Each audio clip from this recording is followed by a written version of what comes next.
US visa stamping గురించి మరొక కొత్త రూల్ అయితే బయటకు వచ్చిందండి. మనం ఎవరైనా సరే వీసా ఇంటర్వ్యూకి అటెండ్ అవ్వాలంటే మ్యాక్సిమం మనం హైదరాబాదు, చెన్నై, ముంబై, ఢిల్లీ, కోల్కతా ఇలా ఇండియాలో ఉన్న యూఎస్ ఎంబసీల్లో ఎక్కువగా వీసా ఇంటర్వ్యూకి అటెండ్ అవుతూ ఉంటాం. అలా కాకుండా చాలామంది ఇండియన్స్ వేరే కంట్రీకి వెళ్ళి వీసా ఇంటర్వ్యూకి అటెండ్ అవుతూ ఉంటారంట.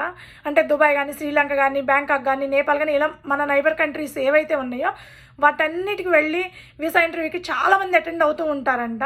ఎందుకంటే అక్కడ స్లాట్స్ ఈజీగా దొరుకుతాయి, రిజర్వేషన్ రేట్ చాలా తక్కువ ఉంటుంది, చాలా ఈజీగా యూఎస్ స్టాంపింగ్ అయిపోతుంది అనే ఉద్దేశంతో దుబాయ్లో అయితే ఏకంగా ఇండియన్స్ కోసమే యూఎస్ ఎంబసీలో ఒక కౌంటర్ అయితే ఓపెన్ చేయడం కూడా జరిగిందంటండి. ఇకపై అది కుదరదు.